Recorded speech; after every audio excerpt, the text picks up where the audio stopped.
Okay, we'll go in the front.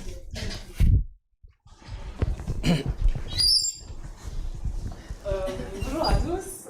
So today we are delighted to have Professor Denis Kochmann from ETH Zürich. So Denis is a professor in solid mechanics working on how to model material across scales. And today he's going to tell us a bit about what his team has been doing on metamaterials. So Denis. Thank you. Alors, avant de commencer, je voudrais remercier Claire pour son invitation, pour l'hospitalité. C'est toujours un grand plaisir d'être ici à Paris, de venir de Zurich.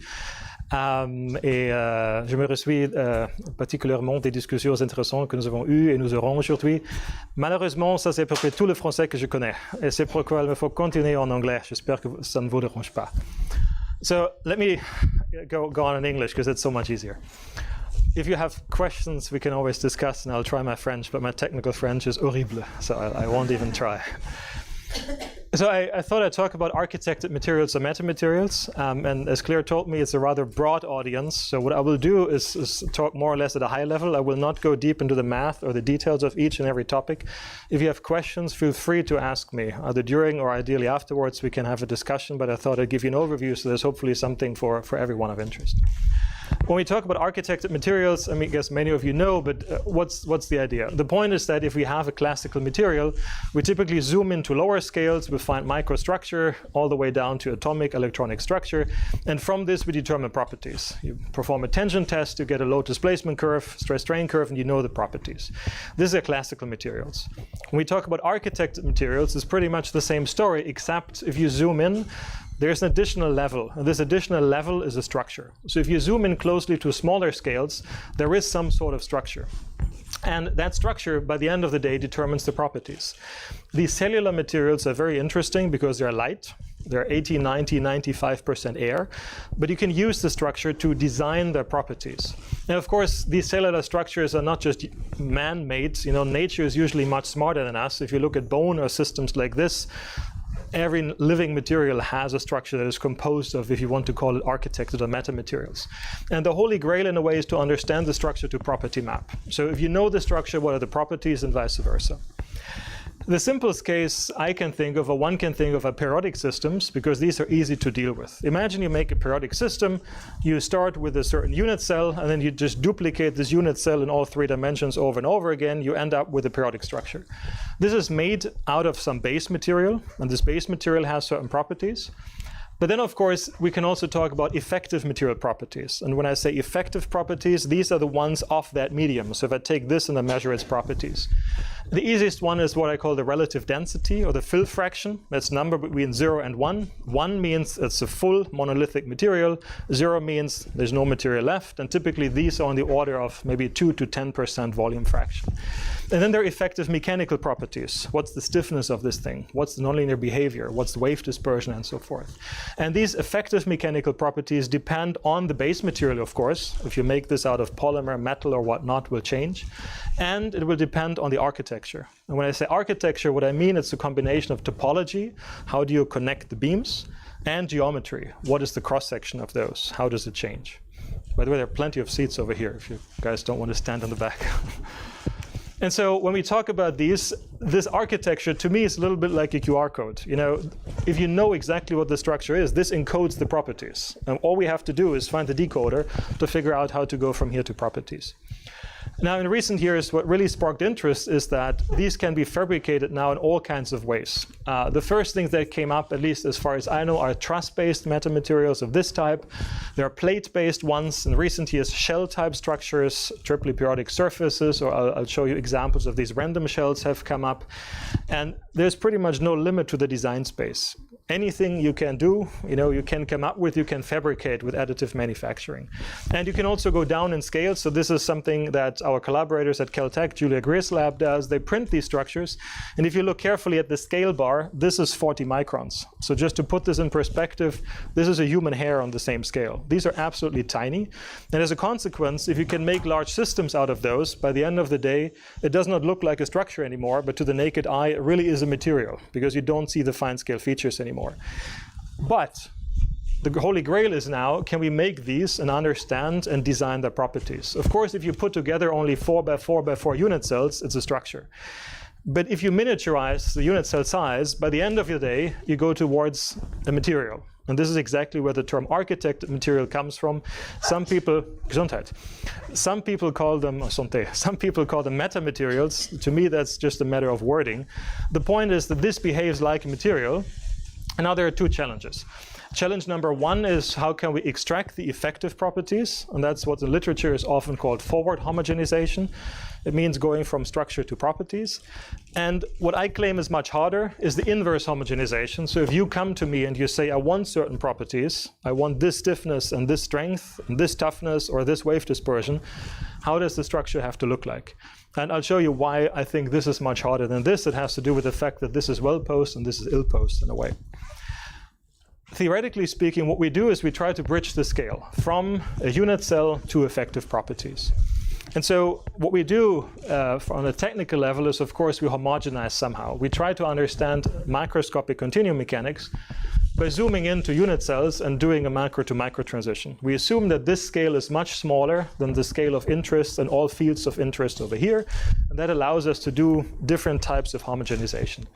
Like I said in the beginning, I don't dive deep into the methods. We can discuss if you're curious, but just to summarize, what we can and what we have done in more than 10 years now is we work a lot on analytical homogenization and computational homogenization. So you look at one unit cell, and if you apply periodic boundary conditions, you can figure out the effective stiffness, the effective nonlinear response. You can also do it computationally with fine elements and other techniques. You can also use different multi-scale techniques. I'll show you an example of the so-called quasi-continuum, where locally you have discrete resolution, but in the far field you go to a continuum. You can also do FE square. You do a FE calculation here and a nested FE calculation here. You can optimize this and all kinds of things. And by the end of the day, of course, you can also look at dynamics. The periodic medium is great for dynamic homogenization, Bloch wave analysis, for example. We've looked into nonlinear dynamics, and recently we've been doing a lot of ray tracing. I'll show you examples of those. I guess what I'm saying is these are all techniques that we can use to understand the effective behavior, but the question is, what can we do with this? And I thought, since I was asked to stay a bit broader, I'll show you different properties and different things you can do with meta or architected materials, and maybe there's something of interest to you. And so what I'll try to show you are examples of tuning stiffness, tuning the nonlinear response. We can talk about spatial graded, not periodic. What happens when you go nonlinear and have phase transformations? We can look at waves, fracture, strength, and the inverse design at the end. Like I said, if you have particular questions, feel free to ask, or we can discuss any of the topics afterwards. Well, I'll try to show you why all of these are of interest. Let's first talk about stiffness, because I think this is the first that historically people looked at when it comes to these architected materials. And the reason is simple. If you look at an Ashby chart, you take all materials that we have and you plot their Young's modulus E versus the relative density, they fall pretty much onto this line, which basically means the heavier your material, the stiffer it is. Diamond is somewhere up here, foams are somewhere down here. And now all of a sudden, these types of materials enter. And this is a collaboration. This was done with Julia Greer. She did the experiments. What I found really amazing is if you look at these structures, this over here is the CAT drawing, and this is the SEM image. It's very hard to turn them apart, to differentiate them, because these structures are really close to perfect, but on very small scales. And now you can play with the design. You can make all kinds of different unit cells, stitch them together, and get effective properties. And then what they do is nothing else but you take your system and you do a mechanical test. For example, you measure the compressive stiffness by doing a compression test. And if you measure this effective stiffness, what you get is a plot, again, of Young's modulus versus density. And all the points that you see here were actually experiments on architected materials and architected trusses. They have different scalings, as you can see. You can make them out of polymers, this line down here. You can make them out of ceramics. This is alumina. Get this line up here. And what's quite interesting, feel free to enter. What's quite interesting, if you take these now and you put them into the Ashby chart overall, for example, the ceramic ones, this is pure ceramic, pure alumina, which is up here. If you follow this line, the red line is nothing else but this line over here, you in fact enter spaces where classical materials are very hard to find. So you can find materials that are relatively light, because this is 99% air, but they're relatively stiff. Of course, you're still far away from the upper bound, the Vogt bound, but you can get into spaces where you can make light materials that are relatively stiff. One of the things we also learned is that classical mechanics can reach its limits, because in principle these trusses are very easy. You could play with, Euler-Bernoulli beams to try and figure out the mechanics. This is something every undergraduate student could do.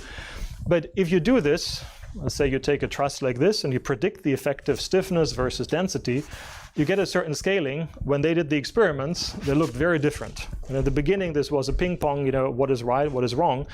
But it turned out the experiments are typically not in the limit of very low density. The experiments, because of constraints in fabrication, are typically on scales where your beams are relatively fat, where the cross-section is not circular, but is elliptical.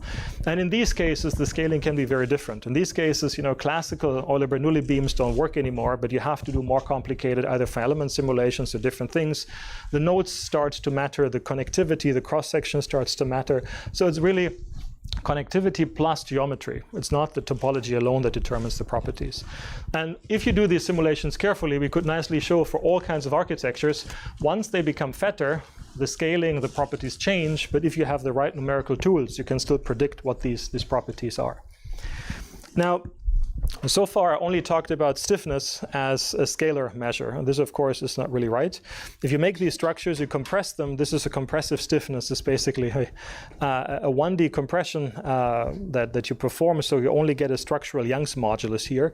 But this is a 3D medium. So in principle, if you measure the stiffness in all directions, you can also determine the anisotropy of the medium. And what I'll talk about in some of the following elastic surfaces, just to make sure we're all on the same page. When you have an isotropic structure, for example, the hexagon is one example, if you pull on this, no matter in what direction, in a periodic medium, this is isotropic, which means if you plot Young's modulus, no matter in which direction you're pulling, you always get the same number. And this is shown by the elastic surface as a circle. If you perturb the structure, let's say you move these nodes just a little bit, you get something that looks like this, and if you now pull in a certain direction, you'll get a certain Young's modulus in this direction, but if you pull in a different direction, you get a very different value. These structures are anisotropic, and you have a different Young's modulus depending on the direction into which you're pulling or pushing on the structure. And of course, in 3D, this becomes accordingly more complicated. Why is this interesting? Not only can you use this to tune the anisotropy, as I'll show you in the end, but you can also use this to optimize structures. So one example is, what if your system is not periodic anymore, but what if you use different unit cells in different regions? So over here, I want this to be a square. Over here, it slightly changes. And on the other hand, it's supposed to be a hexagon. This is a spatially graded system where you change the unit cell architecture. And of course, what this means is each of these unit cells will have different homogenized properties. The square looks like this. It's very stiff in the direction of the beams, but very soft in between. The hexagon, as we just saw, is isotropic, and the stuff in between is, somewhere in between those. And you can use this very effectively to optimize. If you want to optimize, you need design parameters. In this very simple study, we took two vectors, A1 and A2. It's just two vectors in the plane. And once you define these two vectors, it gives you points. And if you do a Voronoi tessellation on the points, you have a truss. And so what we did here is nothing else, but we said, well, let's take these two design parameters and let them vary across the thing. And then you can do what people do in topology optimization. You have a design space, you clamp it at one end, you pull on the other, and you optimize. And we optimize over the orientation of these two vectors. And if you do this, you can do classical adjoint optimization. You get ideal orientations of your vectors. They look something like this. And if you interpolate this using finite elements, you get a map that shows you the angle, the orientation of these two vectors. If you then project this onto a discrete system, what you get is structures like this. You can introduce a length scale that you like, depends on how you want to fabricate this, and then you get spatially graded structures. And what's nice about those is they're optimal in the sense that they can give you maximum stiffness or minimum compliance for a given load case. You can do it more complicated. What we did on top of this is we said, let the thickness of these beams also vary. And then you have an additional unknown, which is the density. And in some regions, there wants to be a lot of material. In other regions, there wants to be no material. If you do the projection again, you get structures that look like this. And these are structures you can easily print or fabricate, and they have an optimized compliance. One of the nice things is if you do this, it works much better than classical topology optimization using SIMP, for example. That's the classical technique most people use, because here it's anisotropic. You don't just say material or no material, But where you put your material, you also align the anisotropy with the orientation of your stresses. And so typically, this was known for a long time. Ole Sigmund worked on this for quite a while. What the material really does is aligns the optimal orientations with the directions of maximum principal stresses, so that you ideally optimize your material at a very low density. And with this, you can even make spatially graded structures that have optimum compliance, optimum stiffness, or whatever you want. But so far, everything has been simple because this is all linear. You can do a lot more because these structures, especially the polymer ones, can undergo very large deformation. And so one of the things that we see very often is that you want to undergo large nonlinear deformation. And in this case, it really becomes a problem for computational mechanics, because theoretically, it's very hard to solve problems like this. And this is one of the models that we worked on a while ago. Let's say you have a large truss. In this case, this contains about 9 million truss members. What we want to do is take this thing and twist it. And if I run this on a high-performance computer, this takes about 8 hours to run, simply because of the complexity of the system. What we do instead is we want to run a very small FE calculation for elements, 10 by 10 by 10 elements. This runs about 20 minutes on a laptop, but it's supposed to give the same response. And the problem is, what constitutive material do you use here? It has to be informed by the small scale. And ideally, what we do is we don't a priori calculate the constitutive behavior, but we do it on the fly. And the way this works, I'll show you quickly. Let's say you have a macroscopic structure and you want to deform this thing. You know that at the small scale, there's a certain microscale. We have a unit cell that we identify. And every time you deform the macroscale and you want a constitutive behavior, every time you need to evaluate your stress-strain relation, you pass down your kinematic variables to the small scale. For example, how much does the point move? What's the deformation gradient? And we also keep rotations on this scale for a reason I'll show you in a second. So we also have a rotation field and its gradient, the curvature. We pass them onto the small scale and we deform the unit cell so that on average, they match the macroscopic kinematic variables. What this means is you take each and every beam and you deform it and you rotate it. And the rotations of the beam element down here are the reason we also keep rotations on the macro scale. Once you have deformed the unit cell, you can calculate, for example, for an elastic medium, you can calculate the energy of the unit cell. But because it depends on the deformation gradient, we can also take a derivative of this thing with respect to the deformation gradient. And this gives you a stress. And this stress we pass back to the macro scale, along with stiffness and energy and whatnot. And this is nothing else what we call FE square. So every time you need a constitutive relation, you go down to the small scale, you calculate it, you come back, and you really run your FE calculation here. And the outcome is a very inexpensive surrogate for truss calculations. So here's an example. This is the experiment in our lab where a ball comes in and impacts the structure. This is the discrete calculation, and this is the continuum calculation. And this runs at a fraction of the numerical costs of this. There's a bit of a time delay in the simulations. I apologize for this. But the whole point is that from this behavior, if you do FE square, you can very effectively get the same response. This is just eyeballing. But if you look, for example, at the displacement curve, this shows how far the indenter goes and leaves again, or its velocity, the time derivative of that. And we compare experiments to the discrete model, every truss modeled, every strut modeled, and the continuum model, which is the FE square, meaning bypass the expensive calculations. They lie right on top. You can do this for bitruncated octahedra or for simpler unit cells. In all of these cases, what we do is we replace the expensive truss calculation by an FE square 2 type calculation.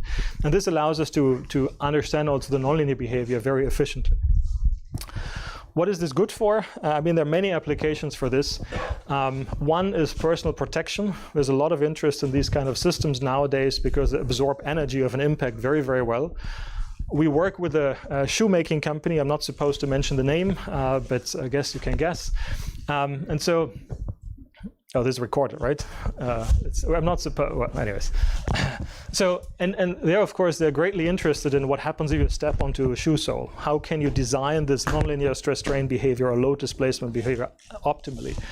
And one of the solutions is these truss-based architect materials, because you can locally design that you have a different behavior at the heel, at the front, at the midsole, and so forth. One of the things you can also do is you can play with this behavior. So you can make trusses where if the impactor comes in, it goes into the system, boring, but now see what happens as it goes out. If you look carefully, you see that it does not go out straight in this case, but it actually gets a tangential velocity component. It moves over here. And this is very easily designable. All we did here, simply speaking, is we graded the truss. Over here you have a thin unit cell. Over here you have a very long unit cell. It makes this side softer than this one upon impact. And as a consequence, you see a graded medium, and you can make the thing go out to the side. There's one catch with these systems, and that is, in the beginning I showed you how we homogenize, and we always go down to one unit cell, and we get the effective properties from the unit cell. In this case, that doesn't work anymore, because you have different unit cells everywhere. But the good news is, as long as your variation in the unit cell is smooth and is relatively slow, you can still use homogenization. So for example, if you have a large structure and you vary the unit cell, on the outside it looks like this, on the inside it looks like this, and here we change back. If you take a system like this and you stretch it, every region will deform very differently. In this case, it's not periodic anymore, it's spatially graded. So what we do is very simple. You run your FE calculation, and now every element has a different unit cell that you go to at the smaller scale.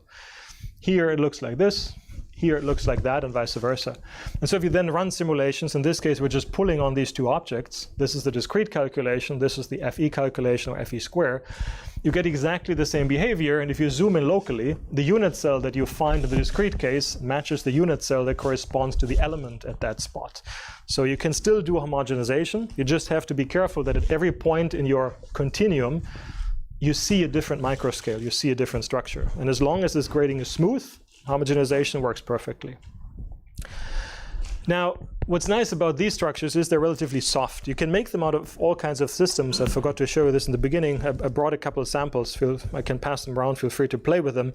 You can make them very stiff. These are all different polymer resins. You can make them out of different colors, of course. You can also make them very soft. I could just give those to you, and feel free to pass them around. These are the bad samples. My team doesn't let me take the good ones, so when you look at them, they are full of defects and full of imperfections, but feel free to play with them as much as you wish. What's nice about the polymer ones is they can undergo large deformation, and you can use this large deformation to do more than just this. I'll show you one example that we worked on with Katja Bertolli, Jennifer Lewis, and others from Harvard back in the days. This is again a periodic system. And what you see here is a periodic unit cell. Looks like this. And this structure does one interesting thing. So if you poke this with your finger, this is the hand of Jochen Müller, I believe. What happens, let's see, is this. It transforms from one state into another. And what happens here, mechanically speaking, again, is very, very simple in a way. This is a system that has two stable equilibrium configurations. One is the open one that we have in the beginning, and the other one is the closed one that we have at the end.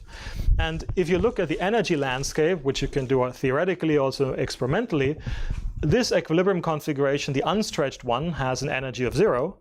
There's a second energy, a second equilibrium configuration, which looks like this. That's the open one. This is also a stable equilibrium, which means it must be a local energy minimum. But in between, there's a barrier. And if you overcome this barrier, you can make the structure go from here to here. So essentially, in the beginning, all of your unit cells are sitting here. But the moment that you perturb the system, you can make it overcome the energy barrier and jump into the second well. And of course, there's a very close analogy between this and phase transformations and structures, right? In fact, many of the things we do with architected materials are inspired by atomic crystals and all these kind of things. This is nothing else but a phase transformation that involves a volumetric strain. You have an open state and a closed state, and if you perturb it, it switches. And you can use this for all kinds of things. Here's another example of a free floating structure. And if you perturb this one over here, what happens is it actually starts moving. So you can use this for soft robotics, for self-deploying systems, for locomotion. And what I like about this is, aside from application, what I really like is the theory behind this, because if I play this once again, this is nothing else but a moving soliton. It's a solitary wave that moves. You have a snapped state, and you have a snapped state. In between those, you have an interface that moves. And you can treat this as a nonlinear wave. You can do beautiful theory on this. It's a 1D wave motion. It's a topological soliton that travels from one end to another with a constant speed and so forth. We've looked into the nonlinear dynamics of this as well. It's a very rich field, and what's even better is there's infinite freedom to design these unit cells. I mean, all kinds of people are now designing unit cells for different snapping mechanisms. Also, you can make, whatever, a smiley that has a funny face, and when you poke it, it has a sad face and whatnot. This is just playing around. But what I'm saying is, if you design these unit cells carefully, you can do pretty much anything with that. And that's quite nice. Speaking about waves, these are nonlinear waves, and these are hard to digest, at least I would say. I mean, for some, nonlinear waves are very easy, but theoretically speaking, these are hard, I would say. But even with linear waves, you can do very interesting things. And I heard that there's a lot of acoustics in this department, so you might be interested, or in this institute. So you might be interested in linear waves as well. And there's one interesting thing that happens in metamaterials that you probably know better than me. If you look at a general solid, let's say, an isotropic solid, if this is being excited and it's an isotropic medium, you have waves that spread radially in all directions. If you have an anisotropic solid, you have different wave speeds in different directions, obvious. But if you have a discrete truss, like the ones that are going around now, you have a discrete structure. And there are two things that happen. The first one is you can have local resonance. You can excite these trusses into resonance. And for periodic medium, it's much nicer than for random media and granular systems and whatever I've seen today is going on here. Because in those, if you know the length of your beam, it's a very simple undergraduate mechanics exercise to figure out what the eigenfrequencies are and what the interesting modes are and so forth. And the second thing that happens, which is only happening in the periodic medium nicely, is you get Bragg scattering. And simply put, all it means is if you excite it over here, wave cannot just radially spread in all directions, but the wave has to follow the discrete path of the structure. And if you make sure that you align your wavelength with the length of the discrete structure, you can make sure that these waves annihilate. And as a consequence, you get scattering effects. The consequences are either total band gaps, which means you excite the medium and the wave simply dies, or partial band gaps, which means you excite the system and your waves go only in certain directions. And this you can play with very effectively. I'll show you a few examples. The simplest one is, let's say you have a 2D square lattice. You just make a square. And you excite this in out-of-plane vibration, out-of-plane bending, which is something we deal with a lot in the lab. If you have structures, you excite them locally. And then you look at wave motion. And numerically, what we can do is we can understand how wave moves. For those who work in acoustics, all we do is we track down what is the group velocity as a function of frequency and as a function of orientation. And what you get is relations like this. What I'm showing you here is a not too complicated map. The radial direction implies the frequency. So here we are at low frequency, and as we go out, we're increasing the frequency of the system. The angle means nothing else but the orientation. So here we look at a wave that spreads in this direction, and then as we go around, we look at waves that spread in different directions. And the color is nothing else but the group velocity. And what this means is you see very distinct group velocities in different directions, very different speeds at which energy spreads through the medium because of the structure. Now, the square unit cell is still very boring, but if you spice it up a little bit and you look at the rectangular unit cell, you see the opening up of band gaps very quickly. Here I'm only showing you half the plot because by symmetry it's the same on the other side. If you now take a system like this, and let's say you look at elastic wave motion, you excite it at the center, and you want to look at how waves spread. If you do this at low frequency, let's say somewhere down here, what you observe is that waves essentially move in all 360 degrees with the same speed. It's radial wave motion and the long wavelength limit. As you increase the frequency, for example, to here, you run into band gaps. And what a band gap means is nothing else but waves cannot spread in this range of directions. As a consequence, this is the displacement amplitude in the simulation. Your waves only spread in these directions and these directions. They go left and right, but they die out if you go top and bottom. That's a very simple consequence of the lattice. What's nice about these systems is you do not necessarily need a band gap to do this. A lot of people in metamaterials try to design the band gaps to make it optimal and whatnot. It turns out in these kind of systems, you don't even need a band gap to get directional behavior. For example, if you go to this frequency up here, there is no band gap at all. But the group velocity is very different in the vertical direction compared to the horizontal direction. As a consequence, if you excite the structure here, it will spread 10 to 20 times faster this way than it does in the opposite direction. And so you effectively have a waveguide that goes this way, but not the horizontal direction. But you don't even need to engage band gaps in this case. All you need to do is have strong differences in group velocity in the different directions. And again, you can tune this because this means 3D printing different architectures. You can either 3D print them, or in this case, what we did is we used laser cutting. So you have a metal sheet, and you cut holes into it, and from this you get a 2D structure. It can have a unit cell like this. You can change the aspect ratio and see what happens.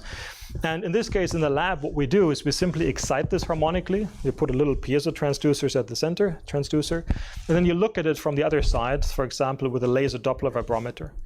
And then you can measure the out-of-plane deflection of the system in real time, and you can look at how waves spread. And then what you get are beautiful movies, like the one over here. I use this as a screensaver just because it looks very pretty. We're exciting this at the center, and you can see the waves go. When they go in all directions. What we're doing here is we're actually exciting not one frequency, but we're exciting a whole range of frequencies. Because this is linear elastic, we can just put in a whole burst of frequencies, and if we afterwards do an FFT on the velocity, we can still figure out what happens at each frequency. They're simply superimposed. And if you do this, you can actually extract wave dispersion from here. We can see at each frequency, if I go back, this is all frequencies at once, but if we do the FFT, I can get the information at each and every frequency. And at that frequency, I can do a spatial FFT to figure out what are the directions in which the wave moves. I can get the K vectors at every given frequency. And for those who work on wave dispersion, what we typically do with these truss systems is we would look at one unit cell, and we do a Bloch wave analysis or Bloch-Floquet analysis and figure out the dispersion relations. The experiments actually allow us to do, in a way, a second route. We can get the dispersion relations from here. Because all we do is we do an FFT on this, and for every frequency, we get the K vectors into which the energy is spreading.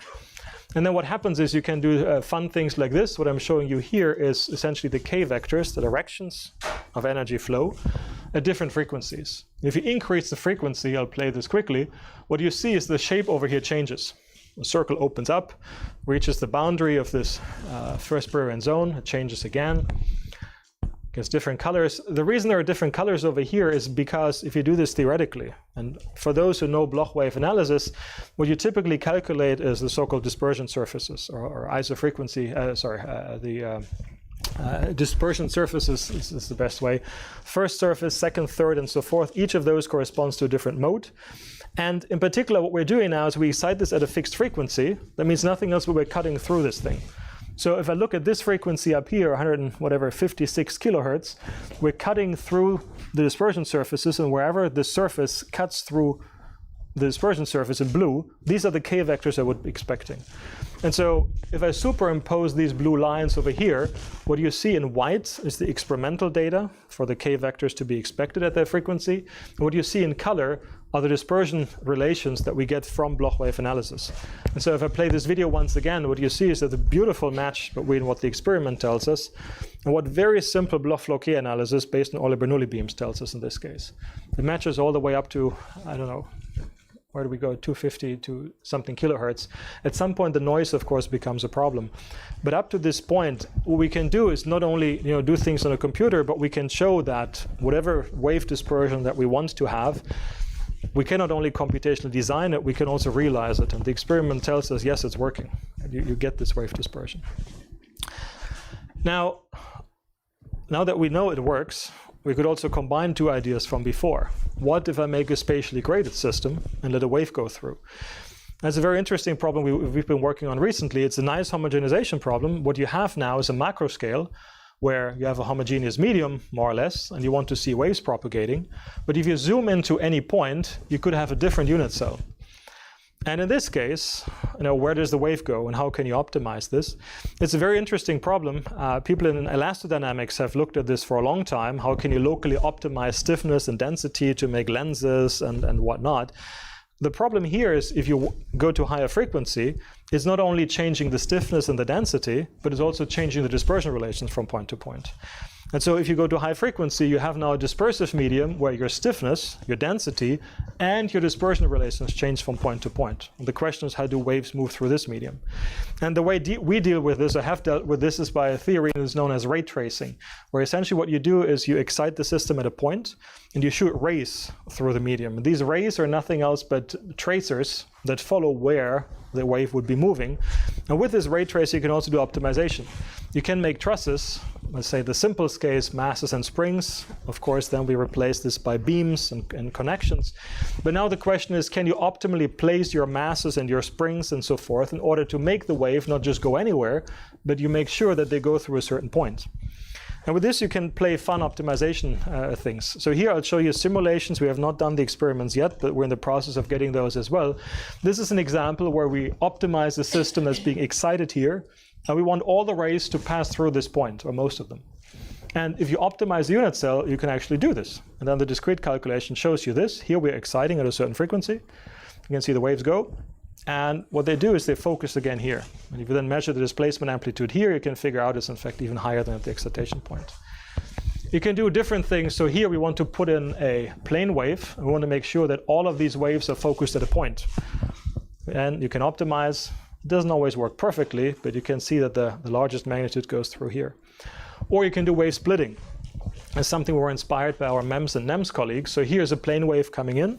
We want the low frequency to go here and the higher frequency to go there. If you optimize the structure again, it splits up. And in this case, a lower frequency, lower frequency goes here, higher goes there, and you get a splitting of the waves in different directions.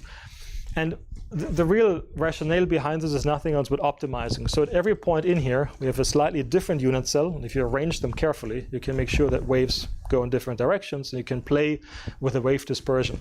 If you make the lattice over here such that you open up band gaps, the waves are not going to run there. If you design the unit cells carefully down here, you can make sure the rays pass through the point. It's all an optimization algorithm by the end of the day.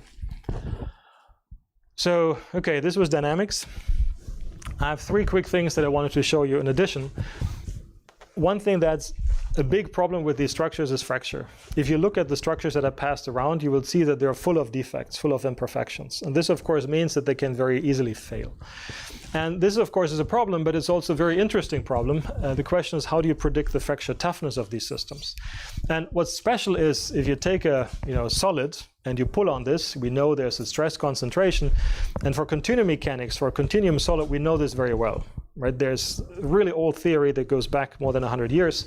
And we know that there's a K field, we know there's a singularity and all these kind of things. But the problem is if this is a truss, then it's not a continuum. And if you zoom into the crack tip, what you will find is a discrete truss. And now it's not a continuum problem anymore. There is no singularity where your stresses go to infinity. What really happens is there's going to be one strut that has the maximum stress. And if this one fails, the structure fails. And so here it's a discrete criteria that in a way tells you when fracture sets in. We can calculate this. The way to do is you apply a K field remotely, you apply loading, and you have to observe what happens at the crack tip. And once the first strut reaches the failure criterion, this means failure. But that's an interesting problem. It's also particularly daunting or bad to do computationally because you need to simulate a very large system, but you need to have discrete resolution at the crack tip. And so the trick that we use to deal with this is a multi-scale formulation. We want to keep the discrete description here, but we want to go to an effective continuum elsewhere. And we use the so-called truss quasi-continuum for this, where we use full resolution at the crack tip, but as we go away, we coarse grain. We take into account only every 5th, every 10th, every 100th unit cell. And by doing this, we can do very effective and simple calculations. What's interesting is, again, the architecture matters a lot. So here are 2 systems that have exactly the same density, the same base material, but if you pull on those in mode 1 loading, they show very different stress concentrations. What you see here is the tensile stress in the struts. Here we have these long-range shear bands that shoot off to infinity, and here you have very localized deformation. And the reason is simply the architecture is different. In this case, it's the so-called Kagome lattice that distributes the load a lot and forms these shear bands. In this case, it's a very simple triangular lattice that has a maximum strut right here, and if these fail, it fails. And so again, the architecture can have a huge impact on how the loads are being carried and which struts are going to fail. There are even more interesting things. If you take this triangular lattice, for example, if you take triangles and you elastically homogenize this, what you will find is that this is isotropic. It doesn't matter in which direction you pull. Elastically speaking, it has an isotropic Young's modulus in all directions. If you fracture this thing, it becomes highly anisotropic, because what happens now is based on the orientation of the crack. If it looks like this or like this relative to the architecture, you get very different fracture toughness. And so in these cases, what we're plotting is the effective fracture toughness K1C for mode 1 or K2C for mode 2 as a function of density. You can get these scaling laws that tells you how the fracture toughness changes if you make it denser or lighter. But you see very different behavior for exactly the same base material. The only difference is the orientation of the crack relative to the triangle. And so again, you have added degrees of freedom to design your structures. What it also means is it's very hard to predict how these things fail. This is still one of the problems that we have with these structures. They fail very easily. But speaking of failing, there's one thing I wanted to show you. One of the bad things about trusses, like I said, is they fail easily. And the reason for this is that trusses are one of the worst designs you can think of. Because whenever two struts come together, there's a sharp corner here. And every undergraduate student knows that at the sharp corner you have a stress concentration. In fact, you have a singularity in the worst case, and this means you're going to have maximum stresses at all the junctions, and that's why they fail. That's exactly what you see in experiments. So why would we do this? Nature doesn't do this, right? If you look into natural systems, you never have sharp junctions. Of course, nature is smarter than us. They avoid stress concentrations, but also they use self-assembly. So it's a very different process. But if we make structures like this, you can get interesting phenomena again. And so this was a collaboration with Carlos Portela and Julia Greer at Caltech, where we made tiny cubes, again, from additive manufacturing. But in this case, not made out of trusses, but in this case, made out of shells that look like spinodally decomposed structures. If you have spinodal decomposition, these very thin shells, these very smooth structures come up. It's driven by curvature and interface energy, and as a consequence, you get only smooth instead of sharp junctions. When you take these structures, you can do very interesting things. This was joint work again with the Caltech folks. They fabricate these structures out of alumina, so ceramic, and they can make them out of very thin shells. The idea is you first make a polymer structure, you then coat it with a very thin layer of ceramic, and then you etch out the polymer. And what's left are these very thin structures, these shell structures. And the shells are on the order of maybe 10 to 20 nanometers thickness. If you compress those now, there's something interesting that happens, because if you compare the stress concentrations, there is pretty much none. There is no stress concentration because there are no sharp junctions anymore. If you take this thing and compress it, what happens is this. So here's a structure under an SEM, and now Carlos and Julia and team are compressing this up to, I believe, 30%. Let's see what happens. Keep in mind, this is a pure ceramic. These are alumina. You compress it to 25% in this case, and you unload, and it comes back as nothing has happened. You do it a second time, and here you see the stress-strain hysteresis follows almost the same curve. Comes back as if nothing had happened. Do it a third time. I think they went up to 10, 15 times. What's nice about these systems is that, first of all, they're smooth, so you avoid the stress concentrations.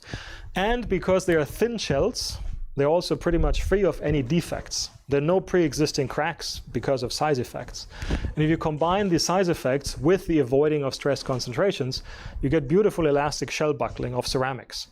Now try to do this at home with your favorite vase made out of ceramic. You know, compress it to 25%, there's no way.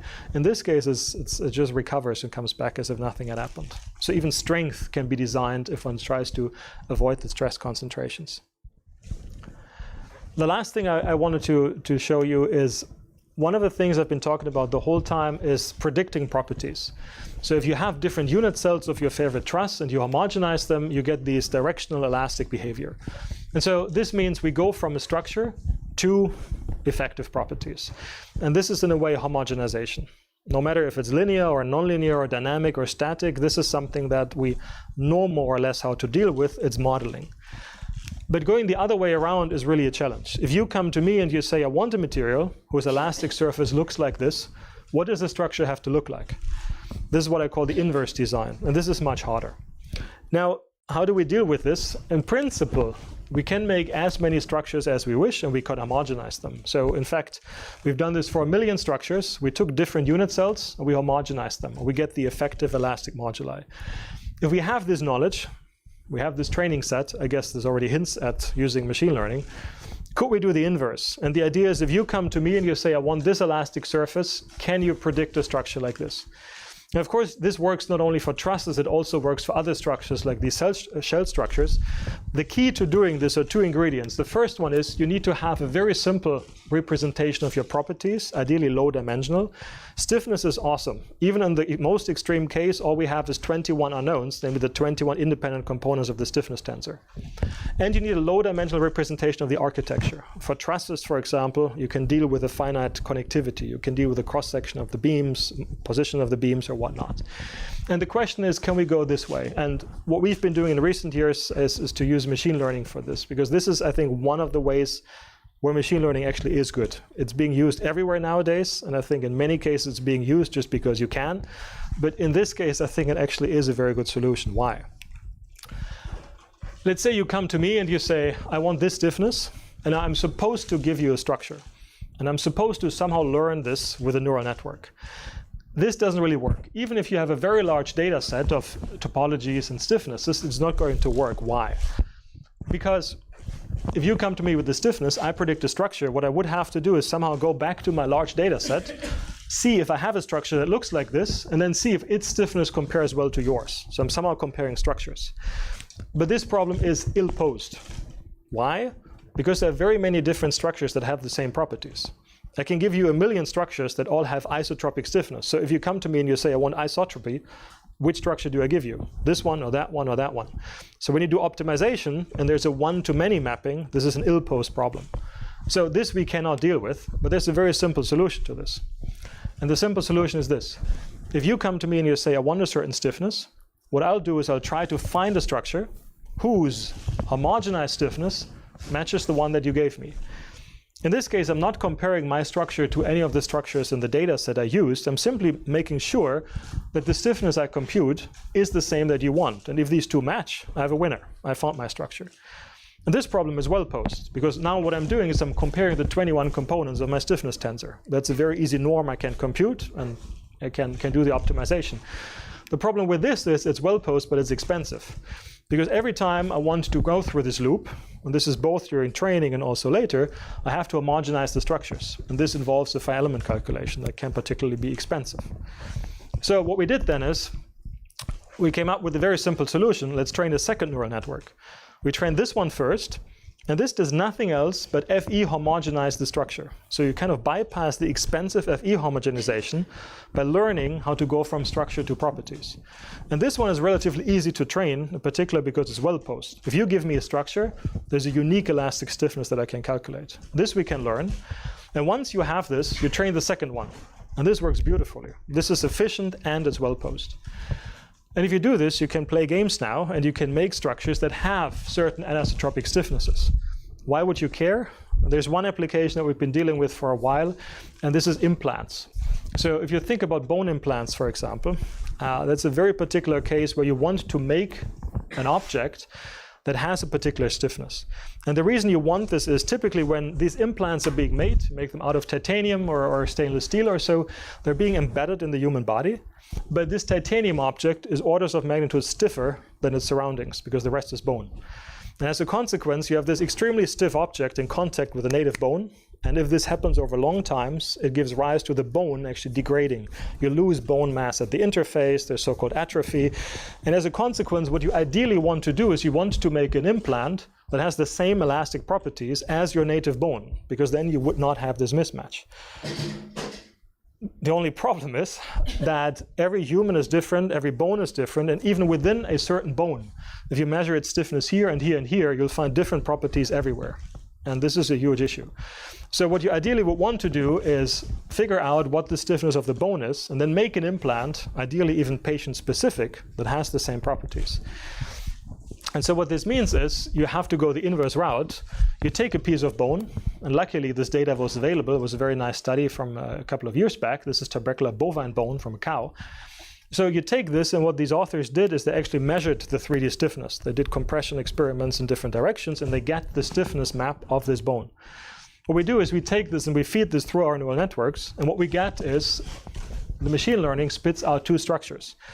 I could not have predicted those. I mean, nobody knows what they look like, but you get two structures. They have a certain relative density. And what you see down here is nothing else but cuts through the 3D surface. It's a bit hard to plot two of these surfaces in one another. So what I'm doing is I cut this through in 3 directions. And what you see here in green is the target that we started with. And in blue and orange are the stiffnesses of these two structures.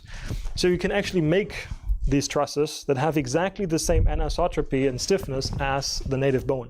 This was one sample, this is the second one, a very different elastic surface, and again, you get a very good match.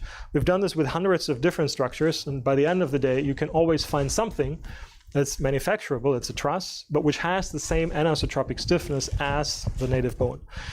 And that's great, because this means we can actually make systems that mimic, whatever native material you want there. Of course, many challenges left here that I don't want to discuss, but it's a way of how you can find structures that have ideal properties. Let me just mention that you can also go nonlinear with this. So a very recent work that was just published last month, we showed that you can make this even more complicated. The question is always how to design these trusses. In the previous example, we did just a few simple changes to the unit cell. In this case, we went full in and we said, okay, let's consider a certain unit cell and let the model change even the way that the topology of the unit cell is defined. So what we did here is we said, let's say the unit cell has a certain number of nodes, and our unknowns are the positions of the nodes and the connectivity. But we give it complete freedom, meaning it could add new beam connections, it could remove beam connections. And so the full adjacency matrix of the connectivity and the node positions were the unknowns. And in this case, it showed that we can even go nonlinear. What we could do is, here's the inverse design. You can take these structures, you again compress them. And if you compress them to large strains, then we see buckling. We see the onset of inelasticity. In this case, we modeled the struts as being viscoplastic and not just elastic anymore. And then the stress-strain curves, of course, become much more complicated. And we did two things with this, the forward prediction. So again, you give me a structure like this. Can the model predict the nonlinear stress-strain behavior? And what you see here as a line is the FE calculation, as the dots is the prediction from the machine learning model. And even in this case, it beautifully predicts the nonlinear behavior. And then we went the inverse way, which is we said, okay, can you find a structure that has the dotted behavior up here? The best match from all the thousands of samples we tried and we had in the training set is the yellow curve, which is far away from what we wanted to produce. And it produced a structure that deforms, and when it deforms, it shows the blue stress-strain curve. So it matches almost perfectly the input that we gave. You can do it not only for this type of behavior, you can also do softening and whatnot. And it was intriguing to see that it always comes up with some kind of structure that mimics the behavior you want from training on a few hundreds of thousands of unit cells. But this, I think, is where machine learning actually can be very powerful, because it's this one-to-many mapping that I cannot easily deal with classical optimization. But this just finds me a structure that has the properties I want. And we've done this for a number of cases. We're now also working on wave dispersion and inverse design of those, where it's really powerful. And so, to not bore you any further, I tried to show you a whole range of applications. I hope that one or the other was of interest to you. Maybe just to give you a few takeaway messages. The first is very simple. These architected materials offer a lot of opportunities. It doesn't matter if you want to optimize for stiffness or strength or toughness or wave motion. There's a lot of things you can do with that. There are the two challenges, the forward modeling, which I think is much more mature, the inverse design, which is the harder one. Natural materials, of course, have been a great source of inspiration. A lot of this comes from looking at atomic crystals and then mimicking them somehow, at a structural level. The good thing here is, if you want to manipulate atoms, we just cannot do it experimentally. But moving around struts or moving around the nodes and whatnot, that's 3D printing. And nowadays, anyone can do this, from nanometers to millimeters to meters. And the final point is, there's still so many challenges and opportunities. Pretty much everything I showed you were perfect structures. But if you take them out of a 3D printer, they look like this.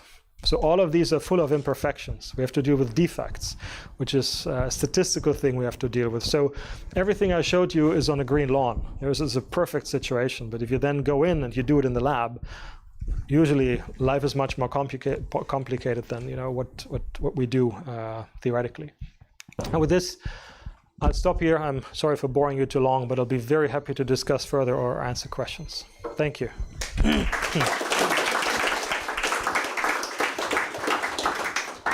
you, Denise. other questions from the audience?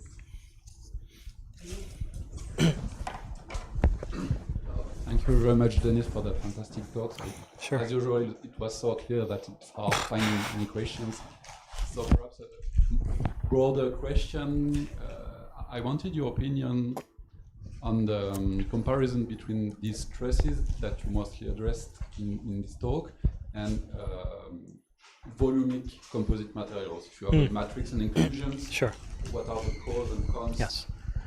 On each of these? Good point. So yes, of course, here I mainly talk about cellular materials, but of course you're right. Architectural materials could also be composites, you know, and there's been rich work, for example, in particles in a matrix for wave dispersion and so forth. I think one of the reasons that's been driving this is that it's very low weight. Because it's cellular, which means it has a density of only 5 to 10%, which means it's very, very low weight. And this is of great interest for many applications, from packaging to aerospace to robotics to whatnot. This is one of the reasons where this has become very popular.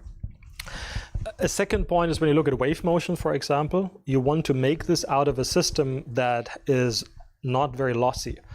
And one of the issues we've had a lot with these composites, you know, 10, 15 years ago when Katja and many others started to look at these metamaterials with local resonators and so forth, they're intriguing systems and they've been studied a lot and they're very interesting. But by the end of the day, they're 3D printed out of polymers. And if you want to see waves that propagate in a polymer, the wave is attenuated after 5 unit cells anyways. It doesn't matter what the structure looks like just because there's so much damping in the structure. With these systems, you can make them out of metal. You can make them out of very stiff structures, and air is essentially the second medium.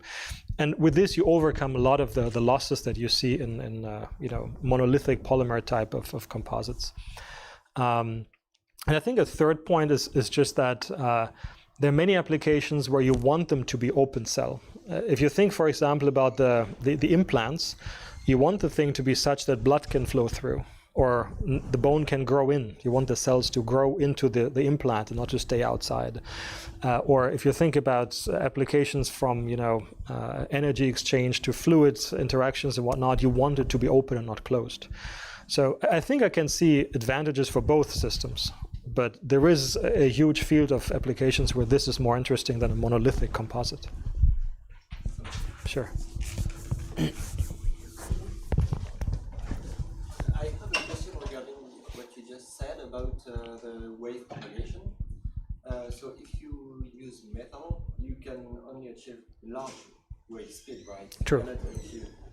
So is it possible to have a material that has a low speed and small damping? That's a good question. So in principle, it would be very hard. I don't think I have the plot here, but if you look at the Ashby chart, the one I showed in the very beginning, you can make a very similar Ashby chart for modulus versus damping. So you can make a similar thing for Young's modulus versus tan delta if you want. And in this case, you get a very similar behavior, meaning the structures that are very stiff have very low damping, and the structures that are very soft or compliant, these are the ones with high damping. And they scale in the same way with density, right? Meaning something extremely, you will find very heavy things that have high damping, like lead or whatnot.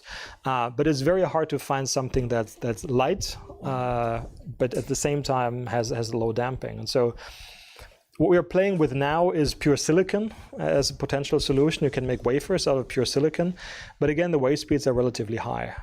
It's true. I mean, the native wave speed of the medium is high.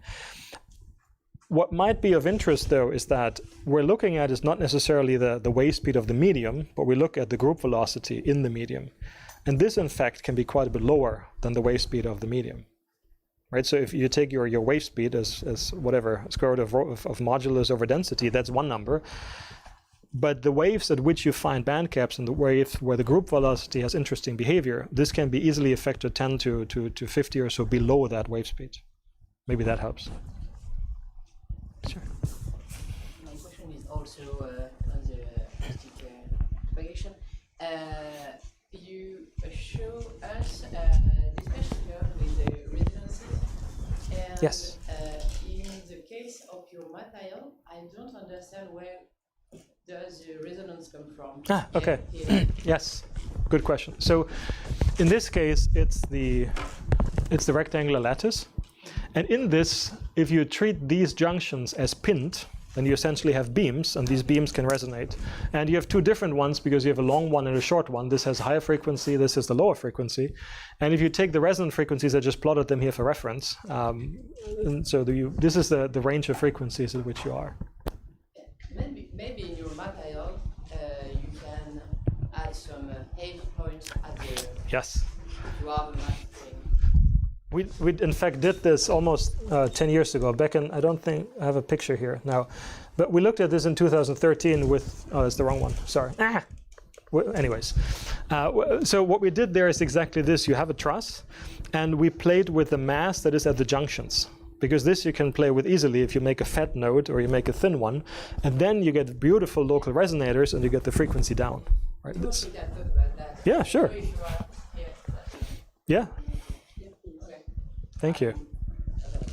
Cool. Thanks. There's one over here.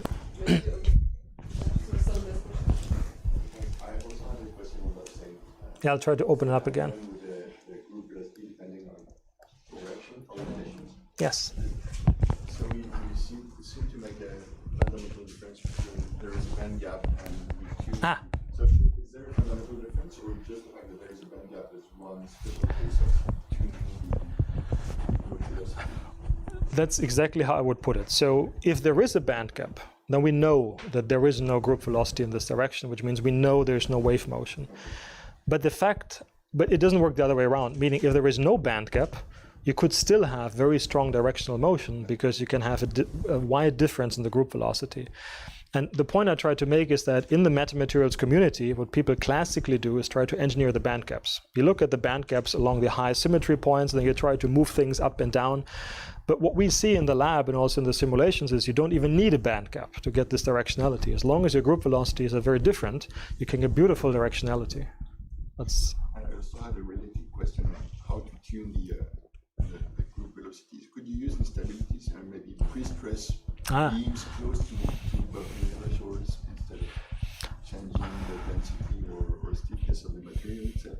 That's a good question. You probably could. I mean, if you do this, you could get, if you get close to instabilities, then your stiffness goes close to zero, which means you go to very low frequencies. Honestly, I think it's a bit of a stretch to do this with the fabrication routes, because for metal cutting, it's impossible. For 3D printing, it's difficult. But in principle, you could do this. The way we do it is we design the unit cell. We vary the dimensions, the aspect ratio, the cross-section, and these kind of things. But of course, you're right. If you introduce pre-stresses, pre-strains or so, this opens up a whole different design space. Sure. Yep. Oh. Thank you for your talk. I wanted to ask regarding the fracture toughness, because I don't really know. I wonder whether we could really actually define a fracture toughness, because you said once one side of one unit cell fails, then the fracture fails. But actually, it might happen that then the following unit cell is oriented in a different way, then you need a different tension or stress states to propagate the crack. Yes. So then the fracture toughness itself doesn't really make sense. Sure. No, it's a great point. I agree with you. There's actually beautiful work from last year by Vikram Deshpande in Cambridge with Ankur Shakila. They had a very nice paper that looks into fracture toughness of trusses that I highly recommend. And one of the things they showed is that in 2D, it's a relatively boring situation. Because in 2D, in most cases, if the first one fails, you're going to very soon have a second one that reaches the similar stress. And most of the architectures we see, it's actually not the case that the second one has lower stress, but you just keep going to catastrophic failure. This is assuming all the unit cells are the same. Oh, I see. Sure. Yes, of course. You're right. No, I agree with you. So in principle, you could tune this, right? If you change the unit cell, you could make it arrest or go different ways. Or have a colleague at ETH, Dave Kammer, who's working on this. We're trying to optimize the design. This is a great way. No, but what I want to say is what Vikram and Ankur showed is that in 3D, it's even much more complicated. Because typically what we do is we think about a thin object as being plane stress and a thick object as being plane strain. But with trusses, there is no plane strain, because no matter how thick it is, the struts on the surface will always be the ones that fail first. And then you get a crack that propagates in. Moreover, even in 3D, cracks do not stay planar. Because of the surface effects, you can have cracks that start to bend and to curve and do all kinds of crazy things. So I agree with you. This is an idealized picture. especially if you then take into account imperfections, which means spatial grading, right? Yeah, exactly. Yeah, of course. Thank you. Sure. One last question. Everyone's I have hungry. One last question Sure. on the shoes example. Ah. It seems to me that the scale separation is a bit bad in that case. Good question. Yes. No, I fully agree. So, of course, in this case, you don't have a separation of scales. This actually, it's a big discussion in the community. If you make these trusses, the ones that are going around, how many unit cells do you have to take so you actually get the effective response?